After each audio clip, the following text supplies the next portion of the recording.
Oggi parliamo di Bonnie e Clyde, una coppia famosissima. Molti film, canzoni si sono ispirati alla coppia. Ma chi sono Bonnie e Clyde? Bonnie Elizabeth Parker nasce in Texas l'1 ottobre 1910. Era la seconda di 3 figli. Il padre di Bonnie morì quando lei aveva solo 4 anni. La madre Emma, rimasta vedova, tornò a vivere con i figli in un sobborgo a ovest di Dallas, dove lavorò come sarta per poter mantenere i figli. Bonnie, dai ricci biondi occhi azzurri, era una bambina molto vivace. A scuola otteneva ottimi voti e risultati, vincendo concorsi letterari. Il suo più grande sogno era quello di recitare. Voleva essere un'attrice famosa e di successo. Era bravissima a recitare e a cantare, infatti. A scuola era sempre la prescelta. A 15 anni Bonnie conobbe un ragazzo a scuola di nome Roy Thornton. I due si fidanzarono e lasciarono la scuola per sposarsi e andare a vivere insieme. Il loro matrimonio fu celebrato il 26 settembre 1926, quando Bonnie non aveva nemmeno 16 anni. Ma il loro matrimonio non durò a lungo. Roy era spesso assente da casa e non mancavano i problemi con la giustizia. E dopo 3 anni i due si separarono, anche se la coppia non divorziò mai. Infatti, il giorno della morte, Bonnie indossava ancora la fede nuziale. Roy venne arrestato per furto con scasso e morì nel 1937 durante un tentativo di evasione dal carcere. Bonnie era una ragazza estremamente sensibile. A 17 anni iniziò a scrivere un diario, raccontando i suoi pensieri e le sue giornate, aspettando il ritorno di Roy, triste e stanca. Sperava che la sua vita potesse prendere una piega migliore. Dopo la separazione tornò a vivere con la madre e a lavorare come sarta. Il 26 gennaio 1930 Bonnie va a assistere un'amica che si era rotto un braccio, che viveva a Clarence Clay, nell'area ovest di Dallas. In quei giorni che Bonnie stava dall'amica, un ragazzo passò a visitare l'amica in questione. Bonnie stava preparando una cioccolata calda. Il ragazzo, quando vide quella bellissima ragazza attraente, di bassa statura, per lui fu un colpo di fulmine. E Bonnie allo stesso tempo rimase affascinata da quel ragazzo. Fu amore a prima vista per entrambi. Il ragazzo è Clyde Barrow. Clyde Barrow nasce nella contea di Ellis in Texas. Nasce il 24 marzo 1909, quinto di 8 figli di una coppia di agricoltori.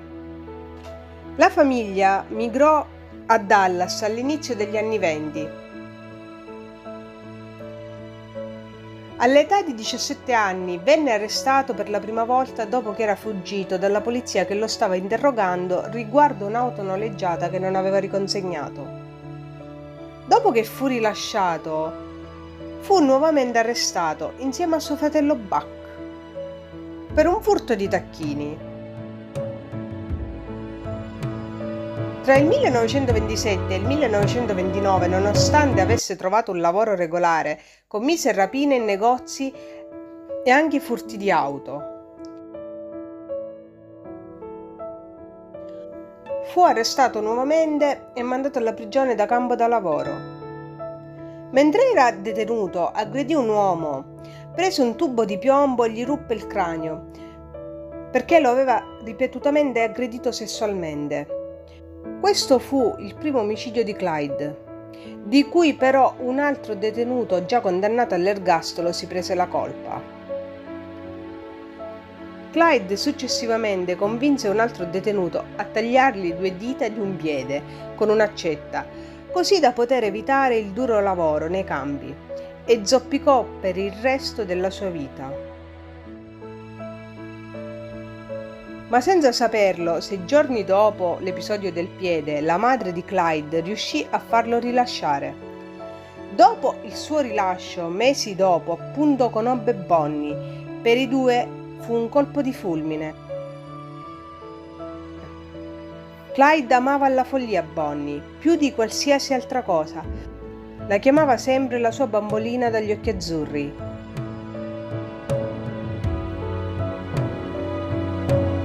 Clyde sopravviveva compiendo piccoli furti dove gli capitava, fino a quando, il 27 aprile 1932, fu accusato dell'assassinio di Baker, il proprietario di un negozio. Ma lui continuò a dire a Bonnie che in quell'omicidio non ebbe nulla a che fare. In quel colpo lui restò ad aspettare fuori in macchina. Venne arrestato e mandato nuovamente alla prigione da campo, da cui fuggì usando un'arma che gli procurò Bonnie stessa. Dopo essere evaso dalla prigione, Clyde era diventato un duro criminale. La sorella Marie dirà che qualcosa doveva essere successo in prigione, perché quando ne uscì Clyde non era più lo stesso. Dopo la fuga dal carcere iniziò insieme a Bonnie una nuova vita fatta di rapine a mano armata, furti e spostamenti continui, braccati dalla polizia. La coppia rubava auto e per far confondere le loro tracce cambiavano spesso le targhe, rubandole ad altre automobili. Si divertivano Bonnie e Clyde, in modo particolare a sequestrare le persone appena rapinate e i poliziotti disarmati, per poi lasciarli andare. Clyde non sparava mai a persone disarmate, non ne aveva motivo e non si era mai permesso di farlo. E quando il 5 dicembre 1932 il complice di Clyde uccise Joel Johnson e nel 1934 un altro complice uccise 2 poliziotti mentre stavano facendo un giro di ronda, Clyde obiettò tutto il tempo che fosse sbagliato che qualcuno disarmato o agenti che non erano disposti a sparare ci rimettesse la vita. Le colpe di questi omicidi andarono ancora una volta a Clyde. Tutti i giornali parlavano di Bonnie e Clyde. Bonnie considerata da tutti la pupa del gangster che fumava sigari, che Bonnie negò la storia dei sigari e insistette perché questa notizia venisse smentita. Il 22 marzo 1933 Buck, il fratello di Clyde, venne scarcerato dopo un'amnistia. Uscito dal carcere raggiunse Clyde e Bonnie insieme alla moglie, Blanche, in Missouri. Blanche, contraria a questo stile di vita, cercò di riportare il marito sulla retta via, ma senza successo. La sera del 13 aprile 1933 il gruppo si ubriacò e Clyde scaricò un'arma automatica dentro l'appartamento, dopo averla ripulita. Nessun vicino protestò, ma qualcuno aveva chiamato la polizia e 5 agenti si presentarono all'appartamento. Clyde e gli altri iniziarono a sparare. Così iniziò uno scontro a fuoco. Quella sera Clyde, Buck e l'amico Jones uccisero un detective e un agente e poi si diedero alla fuga. Bonnie durante la fuga coprì il gruppo con il bar, i cui proiettili colpirono un tronco d'albero di cui le schegge ferirono il volto di un agente. Il gruppo riuscì a fuggire, ma lasciò dietro di sé molti dei loro oggetti, tra cui l'attestato di matrimonio di Buck e sua moglie, il diario di quest'ultima, diverse armi e un poema di Bonnie e una macchina fotografica con diversi rullini non sviluppati, le cui foto contribuirono a rendere famosi Bonnie e Clyde. Per i 3 mesi successivi il gruppo viaggiò per il Texas e si dirisse verso nord, fino al Minnesota. A maggio tentarono una rapina in banca, ma senza successo. Successivamente provò un'altra rapina in un'altra banca. riuscendoci questa volta. In precedenza rapinarono Dillard Darley e Sophia Stone a Ruston, in Louisiana, mentre gli rubavano l'auto per poi lasciarli lontani dal luogo del rapimento e con dei soldi per tornare a casa. Il gruppo divenne famoso e venne chiamato la Barrow Gang, che non esitava a sparare a chiunque incontrasse, che fossero poliziotti o civili. Nonostante la fama, però, la banda era scontenta e disperata, come descritto dalla moglie di Buck nella sua testimonianza scritta mentre era in prigione. Con la notorietà, infatti, dovettero impegnarsi di più per evitare di essere scoperti. Ristoranti e motel divennero meno sicuri e furono costretti a vivere lungo i fiumi in aree isolate. Nel luglio del 1933 Clyde e la banda arrivò alla locanda Red Grove, a sud di Platte City, oggi ai confini di Kansas City. La locanda possedeva un edificio al di là della strada con 2 grandi stanze collegate da un garage che la banda affittò. La taverna era popolare tra le forze dell'ordine. Il giorno dopo il loro arrivo, il proprietario della locanda notò che i nuovi ospiti avevano coperto le finestre con fogli di giornale. Quella mattina la moglie di Buck ordinò 5 colazioni e pagò in contanti, ma indossava pantaloni da fantino, che attirarono molto l'attenzione, perché all'epoca infatti non erano abiti da donna. A questo punto il proprietario della locanda parlò del gruppo al capitano della polizia William Baxter, un cliente abituale della locanda. Quello stesso giorno Clyde e Jones si dirissero in città per acquistare cibo e medicine per curare Bonnie, che aveva avuto un incidente d'auto. Bonnie in quell'incidente aveva subito ustioni di 3° grado alla gamba. Non si sa con esattezza come si sia bruciata, se Bonnie si riversò dell'acido proveniente dalla batteria addosso oppure se fu il carburante a incendiarsi. Clyde comunque acquistò il necessario per curare Bonnie e il negoziante della farmacia contattò lo sceriffo, che mise le stanze degli ospiti sotto sorveglianza, dopo essere stato avvisato dalla polizia di Oklahoma, Texas e Arkansas di tenere d'occhio eventuali estranei che chiedessero quei medicinali. Lo sceriffo poi contattò il capitano della polizia Baxter, che a sua volta chiamò i rinforzi da Kansas City. Alle 23 di quella sera lo sceriffo guidò un gruppo di agenti armati di mitra verso le stanze degli ospiti della locanda. Iniziò un altro scontro a fuoco tra la Barrow Gang e i poliziotti. La gang, sparando, si aprì la strada per la fuga, fuggendo. La polizia si mise a inseguire il gruppo, ma la banda riuscì a fuggire.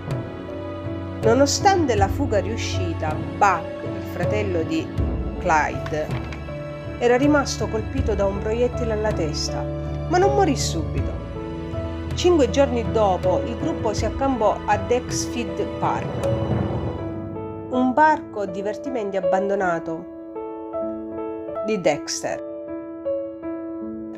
Buck era semicosciente, mangiava e parlava, ma la sua ferita e la perdita di sangue erano così gravi che Clyde e Jones scavarono una fossa per il compagno. Alcuni residenti locali notarono i bendaggi insanguinati e segnalarono il tutto alla polizia, che identificò la banda, e alcuni agenti e un centinaio di spettatori circondarono il gruppo e iniziò l'ennesimo conflitto a fuoco. Clyde, Bonnie e Jones riuscirono a fuggire a piedi, mentre Buck fu colpito alla schiena e sua moglie restò con lui. I due vennero catturati, Buck morì 5 giorni dopo in ospedale a causa della ferita alla testa e la moglie fu condotta in carcere e condannata a 10 anni. I due non poterono più vedersi, lei non poté stargli accanto nemmeno sul suo letto di morte. Nelle settimane successive i tre fuggitivi si spostarono a ovest, lontano dai posti in cui erano soliti operare, verso il Colorado, il nord del Minnesota e il sud-est del Mississippi, tenendo un basso profilo e compiendo solo piccole rapine. Il 20 agosto del 1933 Clyde e Jones rapinarono un'armeria a Platteville, portando via 3 bar, diverse pistole e munizioni. A settembre di quello stesso anno rischiarono molto tornando a Dallas, la loro città natale, per vedere le loro famiglie dopo mesi. Jones invece proseguì fino a Houston, dove sua madre era andata a vivere da poco. Da allora Jones non vide più Bonnie e Clyde. Venne arrestato il 16 novembre e condotto a Dallas. Nel frattempo Clyde compì sempre piccole rapine, mentre Bonnie veniva curata dalla famiglia. Il 22 novembre 1933 Bonnie e Clyde scamparono per poco all'arresto, mentre tentavano di incontrarsi con i rispettivi familiari. Il 28 novembre un gran jury di Dallas deliberò perché venisse emanato un mandato d'arresto per Bonnie e Clyde per l'omicidio nel gennaio del 1933 di un vice sceriffo. Questo fu il primo mandato per Bonnie. Il 16 gennaio del 1934 Clyde fece evadere Raymond Hamilton e alcuni dei suoi compagni dalla prigione dove era stato anche lui detenuto. Questo gesto fu lo sbaglio più grande di Clyde, che portò alla morte dei due. Il 23 maggio del 1934, nascosti lungo una piccola strada della Louisiana, Harry Mertivin, che aveva deciso di collaborare con la polizia, e i poliziotti attesero la macchina di Bonnie e Clyde. Come esca, il padre di Harry aveva accostato il suo furgone lungo la strada e quando Clyde, che aveva riconosciuto il mezzo, rallentò per vedere cosa fosse successo, i poliziotti aprirono il fuoco, uccidendo i due, sparando un totale di 130 proiettili. Clyde morì all'istante, colpito dal primo sparo, che lo centrò alla testa. Il capo della polizia affermò in seguito di aver sentito Bonnie urlare e piangere quando si rese conto che Clyde morì. I poliziotti continuarono a sparare contro l'auto e anche Bonnie morì. Bonnie aveva solo 23 anni e Clyde 25. Il medico legale della parrocchia di Bienville ha elencato 17 fori d'entrata sul corpo di Clyde e 26 sul corpo di Bonnie, inclusi diversi colpi alla testa per entrambi e uno che spezzò la spina dorsale a Clyde. A causa di tutte queste ferite, le onoranze funebri ebbero difficoltà a preparare i corpi. Gli agenti ispezionarono il veicolo e scoprirono un arsenale d'armi rubate, inclusi fucili a pompa, pistole e centinaia di munizioni. La voce sull'imboscata si diffuse rapidamente, una folla si radunò ben presto nel luogo dell'agguato. 2 agenti rimasti a guardia dei corpi persero il controllo della situazione. Una donna tagliò dei ciuffi insanguinati di Bonnie e un pezzo di abito, che rivendette più tardi come souvenir. Il capo della polizia, tornato sul luogo, trovò un uomo intento a tagliare il dito indice di Clyde. Il medico legale raccontò ciò che vide una volta giunto sul posto. Cito: quasi tutti avevano iniziato a raccogliere souvenir, schegge di vetro dei finestrini dell'auto in frantumi e pezzi di abiti insanguinati, degli indumenti. di Bonnie e Clyde. Un uomo avido aveva aperto il suo coltellino e stava entrando in auto per tagliare l'orecchio sinistro di Clyde. La polizia alla fine riuscì ad allontanare tutta la gente dal veicolo. La Ford di Clyde con i corpi all'interno venne rimorchiata fino all'obitorio, in Louisiana, e i cadaveri posti nella cella frigorifera. Bonnie e Clyde desideravano essere sepolti insieme, fianco a fianco, ma la famiglia di Bonnie non lo avrebbe permesso.